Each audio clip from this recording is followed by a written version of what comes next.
Hi everyone, this is Yogeshwari, M.A. final student of Political Science. This video covers the summary of an article, South Asian Regional Cooperation, Problem and Prospects by Rajen and Harshe. So let's get started. In this article, Rajen and Harshe explores the challenges and opportunities for regional cooperation in South Asia, emphasizing India's central role. In the war era, regionalism became a global trend to boost economic and political cooperation. South Asia, with historical and cultural ties, has struggled to emulate successful regional models like the EU or ASEAN. This article argues for South Asian regional cooperation based on the Gujarat Doctrine. India is the core state in South Asia due to its population, size, military, and economy, and shares cultural links with all its neighbors. Its dominance has led to suspicions and insecurities, especially among smaller states. Over the past 2 decades, South Asian region emerged as a theater of ethnic tensions and rivalries. The question of Tamil minorities in Sri Lanka perhaps is the foremost of the ethnic conflict from the standpoint of India. The ethnic conflict between the Sinhalese majority and Tamil minority in Sri Lanka has long troubled Indo-Lankan ties. India initially supported the Tamil cause but later aligned with the Sri Lankan government, sending the Indian peacekeeping force, and the IPKF mission failed and alienated both Sri Lankan Tamils and Sinhalese and damaging India's regional credibility. And the author critiques India's use of military force in a fundamentally political problem and suggests that a diplomatic approach would have been more prudent. Foreign policy begins at the borders. This old dictum could be kept in mind while appearing the interstate relation in South Asia. Pakistan's formation on religious lines, its geopolitical ambitions, and strategic location make Kashmir a critical issue for both countries. Kashmir remains the central and most complex issue in India Pakistan relations. It involves territorial claims, religious identities, and historical grievances.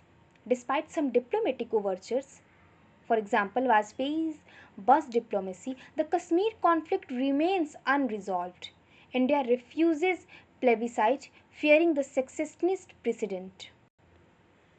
The interdependence between India and Bangladesh in sheer geopolitical terms has been substantial.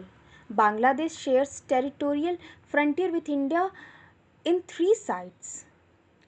Illegal immigrations from Bangladesh, especially 1971, has become a major issue impacting states like Assam and West Bengal. India's attempt to fence the border have faced challenges due to poorly demarcated boundaries and local sensitivities. And more issues with Bangladesh include illegal migration, refugee influx, and border disputes. Tensions with Nepal stem from the treatment of Indian origin people there and the demand for Gorkha by Nepali origin people in India.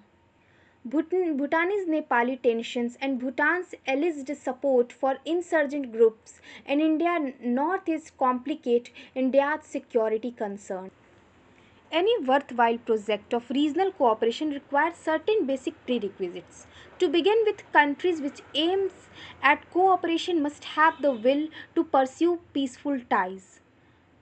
The economies of SAARC countries are competitive and not complementary, and SAARC suffers from political discord and low intra-regional trade, which is only about 3%.